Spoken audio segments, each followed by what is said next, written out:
Eh bien, bonjour à toutes et à tous. Voici un nouveau numéro d'Initiative Rôliste et j'ai le plaisir de recevoir quelqu'un que vous connaissez certainement déjà. Je t'invite à te présenter, Ok. Guillaume. Bonjour, je suis Guillaume Jantet. Euh, je pratique le jeu de rôle depuis un certain nombre d'années. Et depuis à peu près une dizaine maintenant, j'écris des jeux assez courts qu'on pourrait qualifier de jeux indépendants. J'en illustre certains, les miens notamment. Et puis d'autres jeux de rôle, peut-être pas faire du name dropping tout de suite, on en parlera peut-être plus tard. Et accessoirement, dans la vie, je suis comédien. J'ai une petite compagnie de théâtre à Villeurbanne, à côté de Lyon. Merci. Oui, alors, pour les éventuelles suspicions de complaisance ou de connaissance, Guillaume et moi, on se connaît assez peu. J'ai eu le plaisir de jouer à son jeu Conan et Sonia contre les ninjas dans le cadre des rencontres des portes de l'imaginaire. C'était, je crois, il y a à peu près un an. Hum. Est-ce que Conan et Sonia contre les ninjas est ton jeu le plus connu? Euh, c'est celui qui a le plus de succès. Est-ce que c'est le plus connu? Si, ça va peut-être ensemble. Et notamment parce il existe en français, en anglais et en japonais. Du coup, il est un petit peu, c'est un jeu mondial. Ouais. Il a eu pas mal de hacks aussi. Je pense qu'il participe aussi au fait qu'il soit connu. Il a un exemplaire livre qui commence à tourner un peu dans les boutiques. Donc voilà, j'en suis assez content, je vais dire. Oh, tu peux, je pense que les avis sont assez unanimes dessus. Alors, aujourd'hui, on se voit pour parler d'une autre actualité, la sortie de ton nouveau jeu.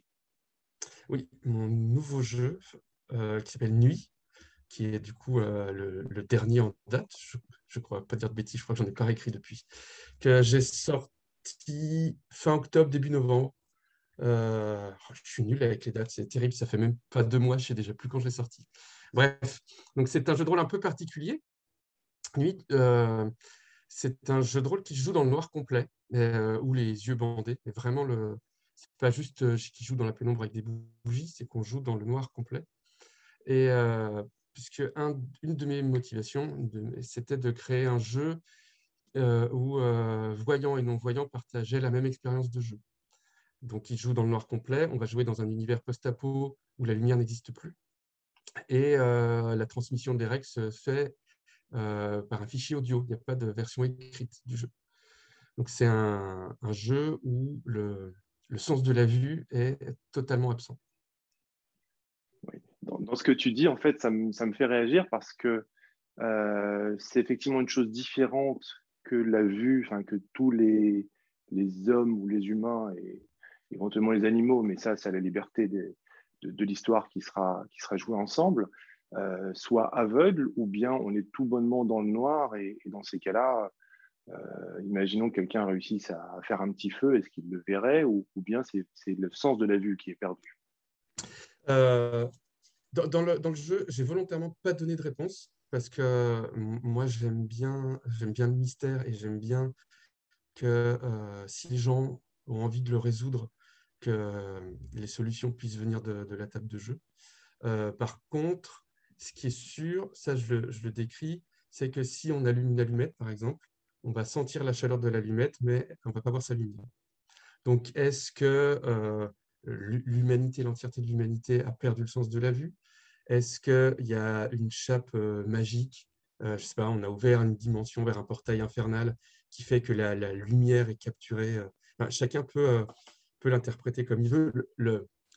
Ce qui paraît le plus évident, vu qu'il continue à y avoir de la végétation, etc., ce qui paraît le plus évident, c'est effectivement que l'humanité a perdu la vue. Mais encore une fois, chacun peut s'amuser avec comme il le souhaite. Ouais. Pendant que j'y pense, vous pourrez trouver d'autres interviews de nuit. Je ne suis pas le dernier à t'interroger dessus, mais c'est vrai que c'est un concept qui est assez original. Alors, quelle est la genèse de nuit? À quel moment ça t'a pris? Quel a été l'élément qui a généré l'élan qui t'a dit, enfin, qui t'a fait dire, j'ai quelque chose, faut que je l'écrive et voilà. En fait, ça date d'assez longtemps. Je pense que comme beaucoup de mes jeux, euh, je ne sais pas exactement quel est le moment où l'idée me vient. C'est un mélange à la fois d'expérience de ma vie personnelle des expériences de jeu qui se mélangent, qui créent des choses déclencheuses. Et ce jeu, ça fait au moins 2 ou 3 ans que je l'ai en tête et que j'ai jamais eu le courage, je ne sais pas si le courage de l'écrire, pour plein de raisons. D'une part parce que il y a eu des moments où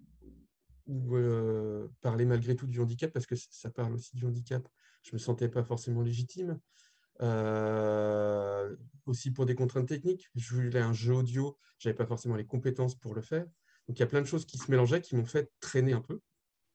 Mais l'élément déclencheur, pour répondre à ta question, je pense que ça vient à la fois de mes envies d'improvisation. Comme je suis comédien, j'aime tout ce qui est improvisation et j'aime créer des situations où on va pouvoir improviser. Et dans ce jeu-là, il y a aussi l'idée que comme le sens de la vue est absent, il va falloir se forcer à imaginer notre façon d'être, notre façon de réagir, et notamment de s'appuyer beaucoup sur notre sens de l'ouïe. Et dans la façon de jouer, moi, ce que je conseille, c'est justement, c'est pas de se plonger dans un lieu où on est calfeutré, où on n'entend rien pour être protégé. C'est au contraire de vraiment jouer dans le lieu où on est et ensemble de s'inspirer des accidents qu'il peut y avoir. Faire tomber un crayon sans faire exprès, alors qu'on n'en a pas besoin, on est d'accord, on est dans le noir, mais on fait tomber un truc, ça fait du bruit. Bah, comment ça peut servir de source d'inspiration pour créer dans le jeu? Je donne un exemple tout bête dans les aides de jeu qu'il y a dans les fichiers. Vous êtes en train de jouer, les personnages sont en train de fouiller un vieux supermarché pour trouver à manger pour leur communauté. Et d'un coup, on entend le bébé du voisin qui se met à pleurer. Et ben, c'est pas un son qui va perturber la partie. C'est un son où on peut s'appuyer, où le MJ peut vraiment dire que les personnages entendent ce son et que dans les ruines de centre commercial, ils trouvent un bébé. Et ça, du coup, l'histoire part sur autre chose. Peut-être que on commençait par une histoire où il fallait trouver à bouffer et qu'en fait, on est là à essayer de sauver un bébé qui est pourchassé par un gang parce que c'est l'élu. Enfin, je trouve que voilà, c'est aussi une façon de parler d'improvisation. Et l'autre élément déclencheur, qui est pas direct, mais il y a longtemps maintenant, je crois que c'était pour mes 40 ans. Donc il y a au moins 2 ans? plein, plein. J'ai mangé dans un restaurant à Paris où on est plongé dans le noir complet. On est servi par des personnes non-voyantes. Et cette expérience m'a vraiment marqué. Euh, D'une façon que je trouve intéressante, c'est que je ne sais pas du tout si j'ai apprécié ou si j'ai été mal à l'aise, mais en tout cas, j'ai vécu un moment unique. Je me suis rendu compte que enfin, ça fait vraiment prendre conscience de ce que peut être la réalité, et encore hein, dans un moment hyper anecdotique, j'étais juste en train de manger, j'étais pas en train d'essayer de travailler, de traverser la rue. En tout cas, prendre conscience de ce que ça peut être de ne pas du tout avoir la vue pour s'aider. Euh, et, euh, et être plongé dans un univers qui nous est finalement complètement étranger. Et ça, je pense que ça traînait dans ma tête depuis un moment. Et cette envie d'improvisation, cette expérience que j'avais, il y a un moment, elles se sont mélangées dans ma tête. Et l'idée de m'y a popé, avec après bah, tout le travail qui a fallu avoir pour en faire un jeu qui puisse être transmissible et puis tenir un minimum la route, c'est ce que j'espère. Ouais. Non, écoute, moi, j'ai pas eu le plaisir d'y jouer encore. J'ai cassé un tout petit bout de la tirelire parce qu'on peut quand même dire que ton jeu est extrêmement abordable. Je vais te laisser dire où est-ce qu'on peut le trouver et puis on mettra des liens en commentaire de vidéo. Il est sur ma page itch.io, itch.io, qui est comment on appelle ça? C'est une plateforme en fait où il y a énormément de jeux d'auteurs. On peut y trouver du jeu vidéo indépendant, on peut y trouver du jeu de rôle, on peut y trouver de la musique, enfin, il y a énormément de choses. Et c'est là où il y a tout. Du coup, j'ai une page avec les PDF de tous mes jeux. Ce qui est d'ailleurs une façon abusive de parler, puisque Nuit, ce n'est pas un PDF, c'est des fichiers MP3. Et du coup, bah, sur ma page, on peut trouver Nuit. Il y a 2 fichiers à télécharger. Le fichier des règles, qui dure 9 minutes 30, en gros, qui à la fois explique les règles du jeu, explique un petit peu le contexte du jeu, enfin, l'univers dans lequel on va jouer, mais de façon très très rapide, puisque un fichier audio, je ne voulais pas que le fichier audio il fasse 40 minutes, c'est impossible à écouter, c'est chiant. Donc il fallait que j'arrive à créer un jeu qui tienne dans 10 minutes. Donc évidemment, ceux qui aiment avoir un gros lore et des règles très très compliquées, là non, on va être dans quelque chose de plutôt simple. Et à côté de ça, il y a un autre fichier qui dure 5 minutes 30 qui donne quelques conseils de jeu, notamment sur ce qu'est l'improvisation et tout ça. Ouais, effectivement, c'est pas cher, c'est facile à écouter, à trouver, c'est tout à fait abordable et puis c'est accessible.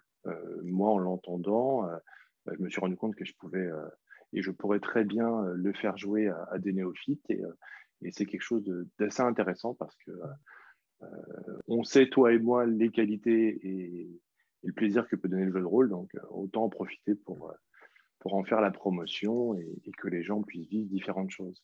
Alors, Et est-ce que tu l'accessibilité, penses... c'est vrai que Ouais, juste pour rebondir dessus, c'est quelque chose qui me tient à cœur. Et notamment, c'est aussi pour ça que mes jeux sont pas très chers ou sont souvent en pay what you want ou à 3 euros. Et les jeux qui sont comme Nuit ou Sonia et Conan, par exemple, qui sont à 3 euros, il y a des copies communautaires. C'est-à-dire qu'à chaque fois que quelqu'un va acheter le jeu, je vais débloquer une copie gratuite pour quelqu'un pour qui même 3 euros, c'est une somme. Pour moi, c'est important, vraiment. Enfin, l'accessibilité, il y a effectivement, là, on parle d'accessibilité au handicap. Il y a l'accessibilité sur le fait de faire aussi découvrir des jeux pour des gens qui ne sont pas forcément des experts en jeux de rôle. Et puis, l'accessibilité économique, pour moi, elle est aussi importante parce que notamment quand j'étais jeune et étudiant, j'ai pas mal souffert de ne pas avoir les sous de m'acheter des jeux de rôle. Et du coup, je trouve ça intéressant que maintenant, grâce aux jeux indépendants, grâce à Internet, le jeu de rôle devienne vraiment accessible, quel que soit enfin, voilà, notre portefeuille, nos envies, notre capacité à lire un livre de 10 ou de 500 pages. Voilà, j'aime bien qu'il y ait tous ces formats différents. ouais, on peut tout à fait trouver plein de jeux, plein de formats, plein de budgets, des très gros livres, des collectors. Il y a vraiment de quoi faire. La bibliothèque derrière moi, c'est pas celle où j'ai mes jeux de rôle, mais voilà, je sais qu'il y a des personnes qui en ont un mur entier et c'est cool aussi. Alors, est-ce que tu penses que ton jeu est facilement accessible pour des jeunes ou bien aurais-tu un conseil d'âge minimum pour s'y tester? Euh, Très honnêtement, je pense que se plonger dans le noir pour jouer ensemble, c'est quelque chose qui peut être impressionnant. Donc, je pense qu'on peut y jouer pas avec des enfants qui ont peur du noir. Enfin, je sais j'y jouerais pas avec ma fille, par exemple. Ça va mieux en le disant, ouais, c'est vrai. Ouais. Et c'est quand même un univers, on est dans un univers post-apo. On va bien raconter les histoires qu'on veut dedans, mais malgré tout, il faut, quand on va y jouer avec des jeunes, réfléchir enfin, se poser la question de est-ce que l'univers n'est pas un peu trop dur ou un peu trop noir pour eux? Est-ce que l'expérience d'être plongé dans le noir, il faut en parler avant, je pense, pour voir comment ça peut être pris. Moi, je vais, peut-être pour y répondre sans y répondre, je vais faire à la médiathèque du RIS à Villeurbanne, le jeu, je vais le proposer au mois de mars, donc il est dans la programmation de la médiathèque, on va y jouer du coup en nocturne. On va se plonger dans le noir. Moi, ce que j'ai prévu, c'est que chaque personne qui va y jouer puisse avoir une lampe de poche à côté, au cas où effectivement le noir devienne oppressant. Parce que moi, je trouve ça très intéressant d'être dans cette situation qui change nos repères, mais il faut peut-être aussi penser que ça peut mettre mal à l'aise et d'avoir un échappatoire. Quand on a un bandeau sur les yeux, c'est facile, on relève le bandeau. Mais quand on est dans le noir complet, je pense que c'est bien de penser que les gens puissent se dire stop, en fait, je me sens pas bien. Mais en termes d'accessibilité, pour répondre d'une autre façon, j'ai un ami, Yakab, je ne sais pas si tu le connais, Ouais. voilà, qui est éducateur dans un IM Pro, donc qui est un institut pour handicapés mentaux, qui a fait jouer à Nuit à un groupe de jeunes de l'IM Pro.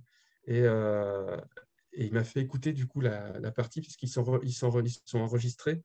Et c'est pas juste pour s'amuser, c'est ils sont enregistrés. Puis il y a la psychologue qui est là aussi. Ce qui n'empêche pas qu'ils s'amusent, hein. Mais du coup, c'était super intéressant de voir aussi. Moi, j'y avais pas pensé que ce jeu il est aussi accessible à d'autres formes de handicap. Et notamment, moi, c'est pas mon domaine de compétences, donc pas que je dise trop de bêtises non plus, mais notamment le fait d'être dans le noir, qu'ils aient les yeux bandés, eux, ils avaient les yeux bandés, ils sont très naturellement tournés les uns vers les autres, alors que dans les parties qu'ils font d'habitude, ils jouent un petit peu chacun de leur côté, vraiment sur leur personnage. Et là, le fait d'être un petit peu perdus, on va dire, ils, euh, ils sont naturellement trouvé quelque chose qui est de l'ordre du groupe, d'être ensemble et de se soutenir. Et ce que me disait Jacob, c'est que même quand ils jouaient, ils savaient qu'ils ne se voyaient pas. Quand il parlait à un autre, il se tournait vers lui et il faisait un geste du bras, comme si, en fait, il cherchait le contact. Et je trouve ça, du coup, aussi intéressant, puis aussi pour moi, de me rendre compte que ce jeu, voilà, il est vraiment aussi accessible à, à beaucoup de monde, quoi. Après, voilà, la question de là, à quel âge on joue. Je te vois sourire, je parle trop, hein. La question d'à quel âge on joue, je pense que moi, je laisserai à l'appréciation des parents de savoir. Je pense que le rapport au noir, il est différent pour chaque enfant. Moi, je pense que je pourrais y jouer avec mon fils qui a 11 ans, en le préparant un peu. Avec ma fille, non, clairement pas. Ok. Alors, merci pour cette réponse détaillée. Et puis, dans tous les cas, pour ceux qui ne connaissent pas encore le jeu, vous avez des tas d'informations assez utiles dans l'aide de jeu. Donc, c'est tout à fait accessible. Alors, moi, pour l'avoir écouté, je ne sais pas si je ne me suis pas assez isolé pour pouvoir l'écouter, mais j'ai dû l'écouter 2 fois. Et au bout de 2 fois, comme j'avais encore des blancs dans ma compréhension, finalement, je me suis assis. J'ai repassé des éléments et j'ai dû prendre des notes. Alors, il est évident que ta diction et les mots étant particulièrement bien choisis, je pense que tu avais un texte qui était déjà prêt. Est-ce qu'il y a une volonté ou un objectif dans le fait de ne pas partager tes règles à l'écrit? Oui. Euh, Moi, j'ai besoin d'aller jusqu'au bout de mes partis pris. Et vu que une de ces idées de jeu, c'était de faire en sorte que voyants et non-voyants aient les mêmes expériences de jeu, je voulais que la transmission soit la même. Et s'il y a un texte écrit, euh, les non-voyants peuvent le lire grâce à des logiciels de synthèse vocale, mais malgré tout, ça reste une transmission orale. Donc, je voulais, en sachant très bien que ça allait être difficile et que ça allait pas plaire à tout le monde, je voulais que la transmission soit uniquement orale. J'ai eu quelques critiques dans ce sens-là, que j'entends très bien. Et puis, en expliquant ma démarche, du coup, en général, les gens qui m'ont critiqué ont compris. Et puis, après, rien n'empêche, évidemment, ceux qui en ont besoin et envie de prendre des notes, hein. Moi, je voulais juste que la transmission soit la même pour tout le monde. Et, euh, et notamment, effectivement, quand on m'a dit le fait qu'il n'y ait pas de version écrite, qu'il n'y ait qu'une transmission orale, c'est compliqué. J'ai répondu, bah oui, effectivement. Et c'est bien qu'on s'en rende compte. Parce qu'effectivement, quelqu'un qui ne pourra pas lire n'aura qu'une transmission orale. Ouais, Et bien sûr. au-delà euh, du handicap visuel, je sais que ça va être compliqué pour des personnes qui peuvent avoir des difficultés cognitives. Et en même temps, c'est aussi accessible à des gens qui ont des difficultés de lecture. Et en même temps, ça exclut les gens qui sont malentendants. Donc, c'est aussi quelque chose qui m'a mis mal à l'aise pendant un moment. C'est qu'en essayant de travailler sur un handicap, je me rends compte que ça en fait un jeu qui est accessible pour certains, mais qui est excluant pour d'autres. Et du coup, c'est, euh, ça m'a beaucoup questionné, en fait. Comment, Ouais. et j'ai fini par dire, bah, tant pis, j'assume, je vais jusqu'au bout de mon parti pris et je le sors, je l'édite, enfin, je le transmets comme je l'ai pensé, quoi. Non, mais tu fais bien. Et puis, c'est vrai que, bah, en fait, moi, ça m'a obligé à ne pas faire autre chose en même temps. Mmh. Pour être tout à fait honnête, je l'écoutais dans mes oreillettes, j'étais en train de ranger la cuisine et je comprenais pas, enfin, je devais repasser en arrière et j'ai fait ça 2 fois et du coup, bah, ça m'a obligé de m'asseoir et je me rends compte, je sais pas si c'est dans ton conseil, dans tes aides de jeu que pour bien le saisir et bien l'entendre, après chacun effectivement ses facilités cognitives comme tu dis, ça vaut peut-être le coup d'être déjà, peut-être dans le noir pour entendre, mais, heu, mais ça fonctionne et dans tous les cas, il faut prendre des décisions et je pense que tu fais bien. Alors Et je puis, t'ai dit oui, juste pour finir là-dessus, c'est qu'en plus, le format des règles, donc le premier fichier qui fait 9 minutes, il est fait aussi pour être écouté ensemble juste avant de jouer.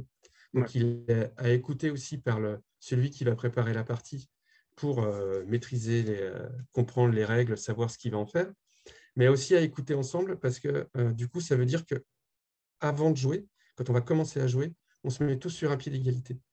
C'est-à-dire qu'il y a pas le MJ qui a potassé tout le bouquin et puis les joueurs, on leur donne des bribes d'informations. Tout le monde a exactement les mêmes informations. Et le texte, le fichier audio est fait pour qu'à chaque fois qu'on donne un point de règle, on puisse faire une pause et on puisse le tester.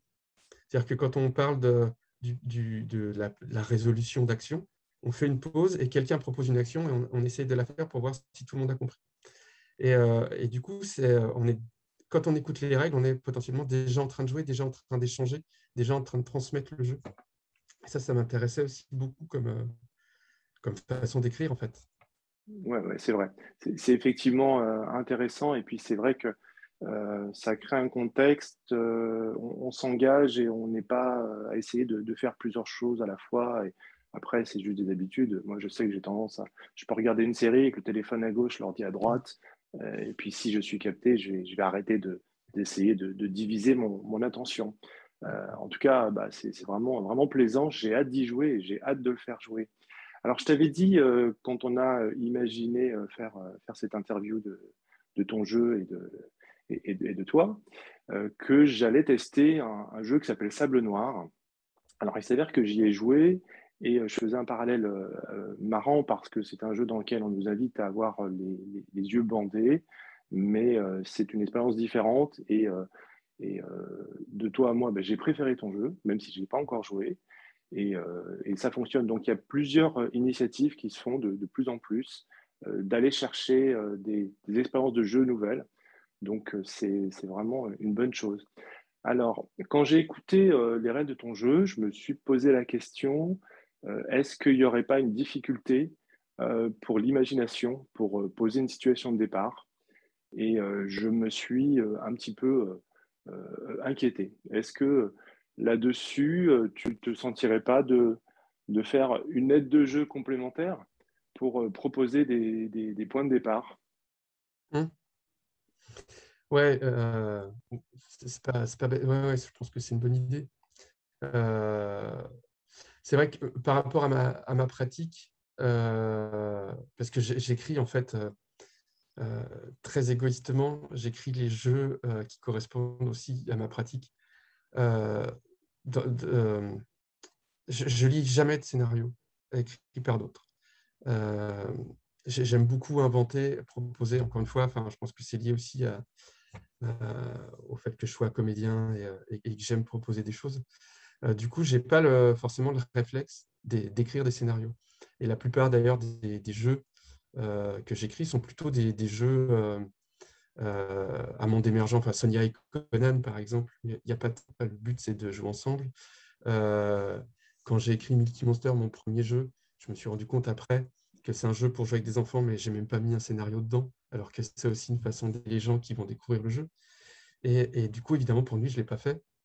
Euh, et il y a, je vais faire une réponse de Normand. Euh, il y a à la fois, je comprends le besoin d'avoir des pistes et de donner des idées de qu'est-ce qu'on peut faire dans ce monde-là, qu'est-ce qu'on peut faire dans cette situation. Et à la fois, le fait de ne pas en donner, je trouve qu'il y a une richesse de ce que les gens vont pouvoir proposer. Du coup, il faut trouver la balance là-dedans. Alors, peut-être qu'effectivement, plutôt que des façons de commencer ou des scénarios, des choses qui peuvent, des choses qui peuvent être intéressantes à exploiter. Euh, une rencontre, une fouille, enfin, de trouver des sortes d'éléments comme de briques Une où phase les d'accroche gens. peut-être. Ouais, ouais. Parce que notamment quand j'ai les gens qui m'ont fait des retours de parties, parce que j'ai eu pas mal de gens qui m'ont fait des retours, ce qui était hyper intéressant pour moi, c'est comment les gens s'approprient. Comme le jeu, il est assez minimaliste, encore une fois, hein. Il fallait faire tenir tout ça dans 9 minutes. Les gens ont, sur les éléments que je propose, calqué leur propre imagination, leur propre sensibilité, et les retours de parties que j'ai sont complètement différents. Il y a des gens qui sont partis vraiment dans de l'horreur, avec des créatures qui entrent dans les ténèbres, et les joueurs enfin, les personnages qui meurent les uns après les autres.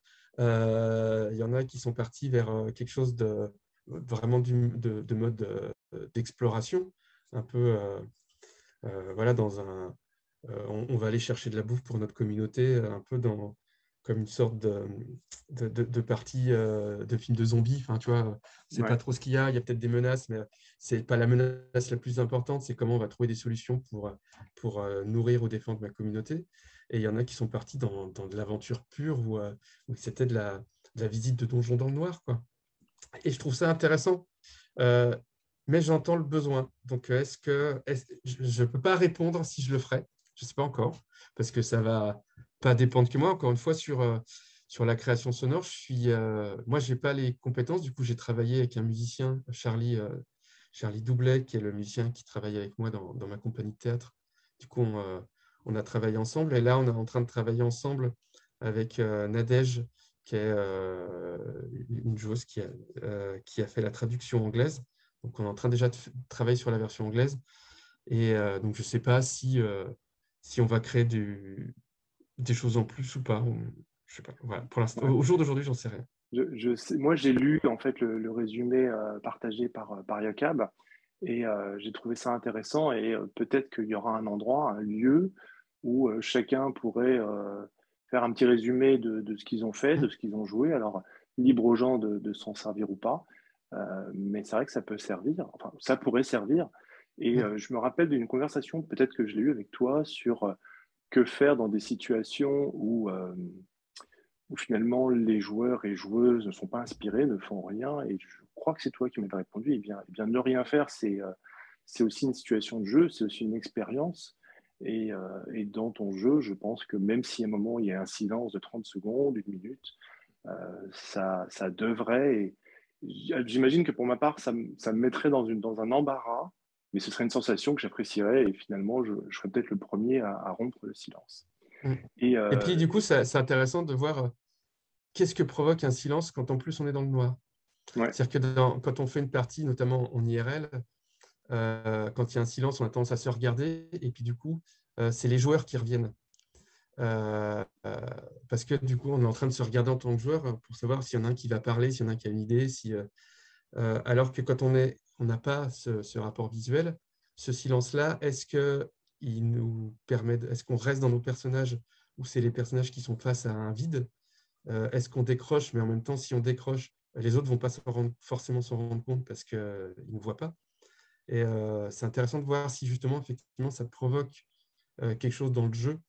Et notamment, si on n'est pas comme je disais, dans un espace hermétique, de voir si dans ce silence-là, il n'y a pas un son accidentel qui va proposer quelque chose, provoquer quelque chose.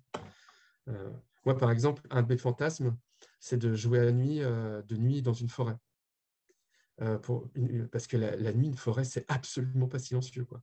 Et non. de voir s'il y a un craquement de branche, un vent dans les feuilles, une chouette ou n'importe quoi, qu'est-ce que ça. Je pense qu'il y a moyen d'avoir le sphincter un peu serré. Ouais.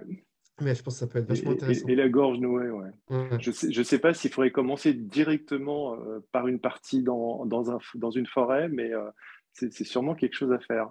Mm. J'espère que Sans tu auras forcément aller à 3 km d'un endroit habité, mais on peut être pas très très loin de la civilisation au cas où on se sente pas bien et qu'on a envie de rentrer. Mais je pense que ça peut être très chouette. Ouais. et du coup, bah, le fait de me poser la question et de brainstormer tout seul dans mon coin, à me dire, mais qu'est-ce que je pourrais faire comment je pourrais démarrer. J'ai eu un déclic, ça m'a rappelé l'existence d'une série dont j'avais vu une petite bande-annonce. Ça s'appelle Si, avec Jason Momoa, le grand costaud que vous Mhm. connaissez sûrement. J'ai commencé hier soir et du coup, il y a plein de trucs qui sont débloqués. Le pitch est très simple. Ce sont des gens, donc c'est dans un univers post-apo. Tout le monde a perdu le sens de la vue.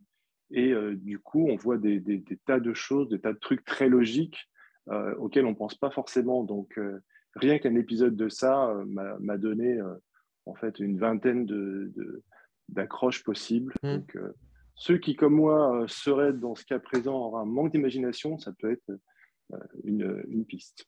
Ben, écoute, je t'ai Et ce qui est posé. intéressant, je pense, Ouais. pour les MJ, c'est qu'on se rend compte aussi que quand on maîtrise, mais même en jeu, quand on fait quasiment que des descriptions qui sont basées sur la vue. Mm. Et du coup, de se mettre dans cette situation-là, c'est pas juste jouer dans le noir, c'est réapprendre aussi à transmettre autre chose aux joueurs. On peut pas leur dire, là, tu arrives devant un mec, il est hyper grand. On est obligé de trouver d'autres mots pour décrire ce qui est en train de se passer. Et au-delà du fait que pour moi, le jeu, il se tient et qu'il propose quelque chose de... Voilà, enfin, c'est un jeu forcément que j'ai envie de défendre. Je trouve que c'est un bon exercice aussi pour après étendre aussi, quand on est MJ, ses compétences pour pouvoir transmettre d'autres choses à ses joueurs, même dans d'autres parties. Et comme c'est un jeu, pareil, avec des règles simples et qui est fait pour faire des parties courtes, le fait d'être plongé dans le noir, on ne va pas faire une partie de 5 heures. Je pense que c'est épuisant. Mais ça peut être aussi des moments à intégrer dans des campagnes. J'ai une campagne de Donjons et Dragons où il y a un moment, les personnages sont réellement plongés dans le noir. Ça peut être de prendre nuit et de faire une petite partie de 30 minutes Ouais. où nos personnages de donjons sont vraiment dans le noir et qu'est-ce qu'ils font, quoi. J'aime bien aussi créer aussi des jeux qui peuvent être des outils pour créer des moments différents dans des parties plus classiques. Oui, et puis pour finir de vous mettre l'eau à la bouche, chers spectateurs et spectatrices, c'est aussi un jeu. On n'utilise pas que le sens de l'ouïe, on utilise également le toucher. Alors, on ne se tripote pas les uns les autres, mais voilà, je suis curieux en fait de cette expérience-là, de rechercher les mains des autres, mais on va vous laisser le plaisir de découvrir de quoi il s'agit dans les règles. Eh bien, écoute, je t'ai posé toutes les questions que j'avais envie de te poser. Merci pour tes réponses. Aurais-tu à ton tour une question à me poser? J'en ai plein. Ah, Euh, non, j'avais une question piège, mais je te la ferai pas. si Euh, tu peux. c'est quoi un Voilà, jeu de rôle? c'est quoi un jeu de rôle? Non, non, Ah, c'est une question. Si tu réponds, tu es obligé de te faire des ennemis. Donc, je te la pose pas. Non, moi, ayant rejoint la FFJDR, je suis déjà habillé, ne t'inquiète pas. non, moi, je vais te poser une question très, très égoïste. Parce qu'en fait, tu as dit tout à l'heure que quand on s'est rencontrés, c'était sur une partie de Sonia et Conan. Ouais, Mais ce que tu n'as pas dit, c'est que la deuxième fois qu'on s'était vu, c'était sur une partie du fil d'argent, qui est ton jeu. ouais. Et du coup, moi, ma question, c'est c'en est où le fil d'argent? Bah, déjà, mon jeu ne supporte pas la comparaison avec tes travaux et débrouille-toi avec ça. C'en est où? C'en est que bah, je l'ai laissé tomber depuis que j'ai rejoint la FFJDR. À peu de choses près, j'ai vraiment plus le temps de m'en occuper. J'espère m'y remettre en 2022. J'avais l'ambition d'avoir un petit élément à faire découvrir pendant le FIJ à Cannes. Ça ne sera pas prêt, donc ce sera pour plus tard, mais je m'y remets cette année, promis. Et puis voilà. De toute façon, c'est comme tu disais tout à l'heure, on a une idée, on la met de côté, elle revient, et j'espère réellement pouvoir m'en occuper cette année. Bah, j'espère aussi. J'espère aussi. Et puis, sur l'idée que ça supporte la comparaison ou pas, il ne faut pas dire des choses comme ça. C'est pas... Moi, moi, dans ce que j'ai envie de défendre du jeu de rôle, c'est que c'est sa pluralité. Et la pluralité, elle existe sans compétition. C'est-à-dire que les jeux, ils ne sont pas faits pour être comparés les uns les autres, ils sont faits pour enrichir la proposition qu'est notre magnifique média. On a la chance d'avoir une passion qui s'est vraiment étoffée dans plein de directions différentes et qui a une richesse aujourd'hui qui est largement comparable avec la musique, avec le cinéma. Et de la même façon que je ne compare pas un film d'auteur fait sans moyens à un blockbuster américain, parce que je trouve du plaisir dans les deux. Je ne compare pas les jeux ensemble. Je trouve qu'ils ont besoin de tous exister et chacun va trouver son public. Entièrement d'accord. Et j'ai entendu la sirène de police à côté de toi, ils viennent te T'as vu, chercher. hein? Ouais. Ouais. Et Ouais, j'ai dit des trucs. C'est la donc brigade du jeu de rôle qui vient m'arrêter pour ces propos. non, non, je pense qu'on est plutôt d'accord là-dessus. Bah, écoute, c'est une conclusion parfaite. Je te remercie. Je vous dis à tous à très bientôt. Jouez, amusez-vous. Merci à toi.